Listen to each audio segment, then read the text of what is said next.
हाय everyone, welcome और welcome back to our YouTube channel. Myself Dikshita Ram से और हम इम्यूनोलॉजी चैप्टर रिवाइज कर रहे हैं और ये इम्यूनोलॉजी का 5th लेक्चर है। आज के लेक्चर में हम पढ़ेंगे बी लिम्फोसाइट्स के बारे में, उसके अगले वाले लेक्चर में हम पढ़ेंगे टी लिम्फोसाइट्स के बारे में एंड देन हम बी एंड टी लिम्फोसाइट का एक्टिवेशन जो होता है वो एक साथ ही पढ़ लेंगे। So let's start. तो सबसे पहला point that membrane bound IgD antibody and membrane bound IgM के CDR सेम होते हैं। ठीक है, जो कॉम्प्लीमेंट्री डिटरमाइनिंग रीजन्स होते हैं वो सेम होते हैं MgIgD के एंड मेम्ब्रेन बाउंड IgM के। तो सेम होने की वजह से वो सेम एंटीजन को रिकॉग्नाइज कर सकती है because of single antigen specificity.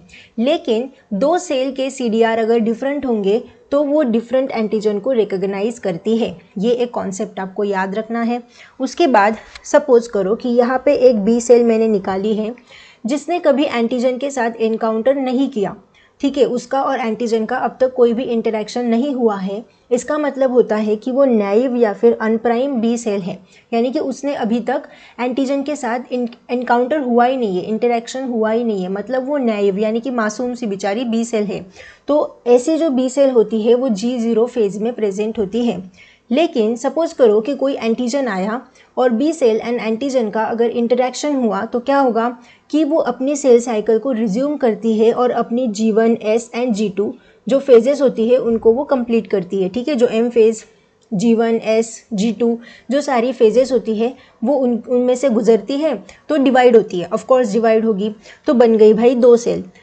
तो बी सेल के भी दो टाइप्स होते हैं। First one is the plasma B cell and second होती है मेमोरी बी सेल्स। ठीक है, कि जब तक कोई भी बी सेल एंटीजन के साथ इंटरैक्ट नहीं करती है तो उसको हम बोलते हैं नैइव बी सेल। जब उसका एंटीजन के साथ इंटरैक्शन हो जाता है तब वो G0 फेज से निकल के पूरी सेल साइकिल को परफॉर्म करती है, G1S, G2, M। कॉन्सिक्वेंटली वो सारे फेजेस से गुजरेगी और अपने आप को डिवाइड करेगी और वो कन्वर्ट होगी plasma B cell and memory B cell के अंदर। अब हम देखेंगे what is the meaning of CD। तो सबसे पहली बात दैट CD का फुल फॉर्म होता है cluster of differentiation.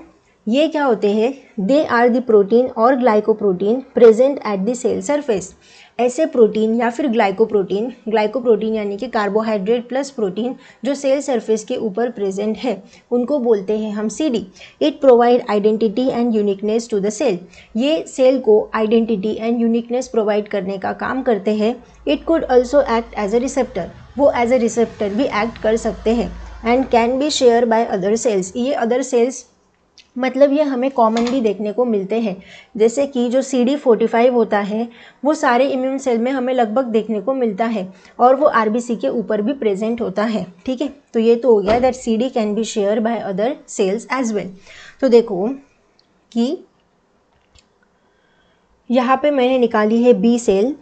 B cell के ऊपर प्रेजेंट है मेम्ब्रेन बाउंड IgM एंटीबॉडी और यहाँ पे आया आपका एक एंटीजन यानी कि फॉरेन रिस्पॉन्स आया एक्स्ट्रा सेल्यूलर। अब बी सेल ने एक्स्ट्रा सेल्यूलर जो एंटीजन था उसके साथ रिस्पॉन्ड किया एंड रिस्पॉन्ड नहीं किया था तब तक वो नैइव बी सेल थी, यानी कि वो G0 फेज में थी। जब उसने एंटीजन के साथ रिस्पॉन्ड किया तो वो करेगी टर्मिनल डिफरेंशिएशन और बनाती है दो सेल्स। मैंने आपको बोला ना, एक होगी memory B cell and second होती है इफेक्टर या फिर प्लाज्मा बी सेल। तो जो मेमोरी बी सेल होती है उसके ऊपर प्रेजेंट होता है आपका CD27 और जो प्लाज्मा बी सेल होती है उसके ऊपर प्रेजेंट होता है CD78 एंड CD38। ठीक है, रिसेप्टर ईदर एब्सेंट और वेरी लेस। तो जो हमारी प्लाज्मा बी सेल होती है, अगर हम प्लाज्मा बी सेल की बात करें तो इस पे एक तो रिसेप्टर हमें नहीं देखने को मिलेंगे या फिर बहुत ही कम रिसेप्टर्स प्रेजेंट होते हैं।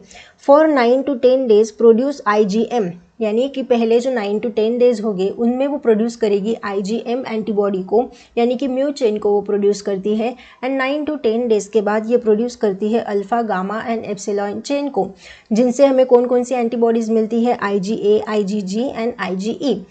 ये जो किया ना उसने कि पहले 9 to 10 डेज के लिए IgM को प्रोड्यूस किया and then IgA, IgG and IgE को, इस फिनोमिना को बोला जाता है क्लास स्विचिंग। अब क्लास स्विचिंग क्यों इम्पॉर्टेंट होती है? Because class switching enable them to produce antibody with some specificity but with different function.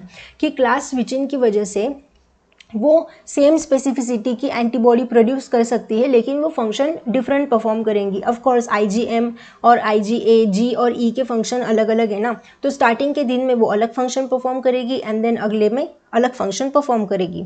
उसके बाद अगर अब हम मेमोरी बी सेल की बात करें तो memory B cell, any of the membrane bound antibody can come with memory cell except membrane bound IgD। तो मेमोरी बी सेल के ऊपर कोई भी मेम्ब्रेन बाउंड एंटीबॉडी लग सकती है एक्सेप्ट एंटीबॉडी डी को छोड़ के बाकी कोई भी मेम्ब्रेन बाउंड एंटीबॉडी इसके ऊपर लग सकती है। Stay and store in lymph node, ये कहाँ पे स्टोर होती है? लिम्फ नोड के अंदर। And never circulate in the blood, और ब्लड में ये सर्कुलेट नहीं होती। मेमोरी सेल एक ही जगह पे रहेगी। If antigen second time encounter then secondary response of the body within 2 to 3 and produce IgG।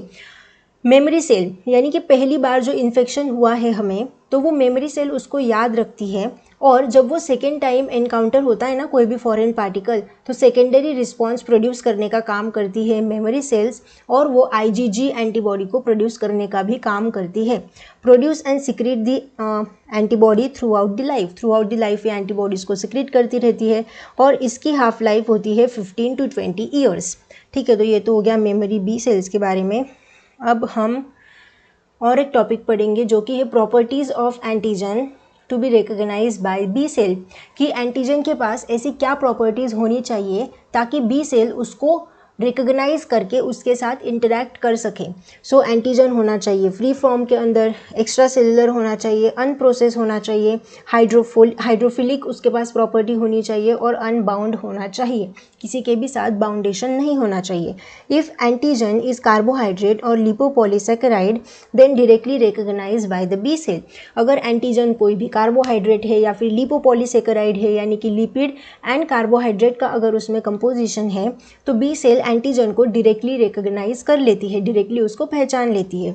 If antigen is protein, और अगर एंटीजन प्रोटीन है तो उसमें एक स्पेशल फिनोमिना हमें देखने को मिलता है जो होता है T cell dependent B cell activation, जिसको हम आगे डिस्कस करेंगे।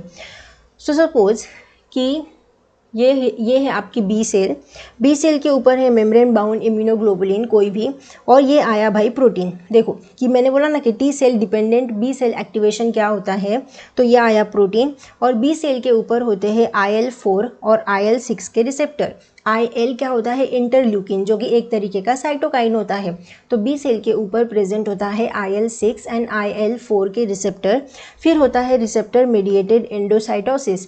एंडोसाइटोसिस का मतलब होता है कि एक सेल है ना, तो सेल के पास एक एंडोसोम, यानी ये जो पूरा स्ट्रक्चर है ना बी सेल का, वो पूरा अंदर आ जाएगा सेल के, यानी कि एक एंडोसोम बनेगा विथ प्रोटीन। ये जो डॉट है ना, ये है प्रोटीन जो एंटीबॉडी से अटैच हो गया और वो एक एंडोसोम स्ट्रक्चर बना लिया, और जो बी सेल जो उसका खुद का लाइसोसोम है वो इस एंडोसोम के पास आकर अटैच हो जाता है। और लाइसोसोम का फंक्शन क्या होता है कि एसिड हाइड्रोलिसिस एंजाइम्स को सिक्रीट करने का काम करता है। अब इसने एसिड हाइड्रोलिसिस को सिक्रीट कर दिया तो क्या होगा, ये जो एंटीजन लगा था, जो प्रोटीन था ना, वो एंटीजन ही था, फॉरेन मटेरियल, तो एंटीजन की प्रोसेसिंग स्टार्ट हो जाती है और एंटीजन फ्रैगमेंट्स में टूट जाते हैं। तो एंटीजन प्रोसेस इनटू फ्रैगमेंट्स, ठीक है, फ्रैगमेंट्स में टूट गए। अब क्या होगा कि ये देखो यहाँ पे है ये हमारी बी सेल, और ये है प्रोसेस एंटीजन, ये है बी सेल, और इसके ऊपर ऑलरेडी प्रेजेंट है IL-4 एंड IL-6 के receptor. Now the B cell present this antigen. अब बी सेल क्या करेगी, ये जो प्रोसेस एंटीजन है ना, इसको वो टी हेल्पर सेल के पास जाके प्रेजेंट कर देगी कि ये लो भाई, आगे का काम तुम संभालो। किसके मदद से करेगी? By the help of MHC2, यानी कि major histocompatibility complex second. हम MHC1, MHC2, MHC3 हम एक डिटेल लेक्चर में पढ़ेंगे। बस आप एक याद रखना कि बी सेल का काम क्या है कि जो प्रोसेस एंटीजन है, जो फ्रैगमेंट में जो कन्वर्ट हो चुका है, उसको वो TH सेल के पास जाके प्रेजेंट कर लेती है with the help of MHC2। अब क्या होगा, now CD4 on the TH4 cell. TH4 cell के ऊपर जो CD4 प्रेजेंट होता है वो रिकॉग्नाइज करेगा MHC2 को, and T cell receptor alpha and beta recognise the antigen. देखो जो टी सेल के रिसेप्टर्स होते हैं जिनमें अल्फ़ा और बीटा चेन या फिर अल्फ़ा और बीटा डोमेन प्रेजेंट होती है वो एंटीजन को रिकॉग्नाइज करने का काम करती है। और जो CD4 प्रेजेंट होते हैं वो मेनली MHC2 यानी कि मेजर हिस्टोकम्पैटिबिलिटी कॉम्प्लेक्स को रिकॉग्नाइज करने का काम करते हैं। अब इसने रिकॉग्नाइज कर लिया, अब क्या होगा, रिलीज IL-6 एंड IL-4। अब IL-6 और IL-4 रिलीज हो जाएंगे और ऑब्वियसली इनके रिसेप्टर ऑलरेडी बी सेल के ऊपर प्रेजेंट है, तो वो जाके अपने अपने रिसेप्टर के पास बाइंड हो जाएंगे एंड देन कन्वर्ट हो जाएगा plasma B cell and memory B cell. तो जब हम टी लिम्फोसाइट्स पढ़ेंगे तब आपको ये चीज़ और डिटेल में समझ में आएगी कि टी सेल का जो रिसेप्टर होता है अल्फ़ा एंड बीटा डोमेन वो कैसे एंटीजन को रिकॉग्नाइज करते हैं, और जो CD4 CD8 वो जो भी वो क्लस्टर ऑफ डिफ्रेंसिएशन वाली जो चीज़ें प्रेजेंट होती हैं वो कैसे MHC को रिकॉग्नाइज करती है। तो ये तो हो गया आज के लेक्चर के बारे में, जिसमें हमने देखा कि CD क्या होता है, बी सेल के टाइप्स देखे, memory B cell and effector B cell, and then we learn about the T cell dependent B cell activation. ठीक है, कि टी सेल पे डिपेंडेंट है ना तभी जाके बी सेल का एक्टिवेशन हो रहा है, यानी कि बी सेल का एक्टिवेशन टी सेल के ऊपर डिपेंडेंट है, क्योंकि वो TH सेल के पास उसको प्रेजेंट कर रही है ना बी सेल एंटीजन को, कि बी सेल एंटीजन को TH सेल के पास प्रेजेंट कर रही है with the help of MHC2 and then further processes हो रही है, इसीलिए इसको बोला जाता है T cell dependent B cell activation. That's it for today's lecture, जिसमें हमने बी लिम्फोसाइट को डिस्कस किया। अगले लेक्चर में हम टी लिम्फोसाइट के बारे में देखेंगे। आई होप कि आपको लेक्चर समझ में आया होगा। Thank you so much for watching. मिलते हैं हम नेक्स्ट लेक्चर में, तब तक के लिए keep achieving, keep learning, keep thriving, bye and take care. You can support my channel by scanning this QR code via UPI. Any small contribution means a lot to me and helps me continue creating content. Thank you so much for your support.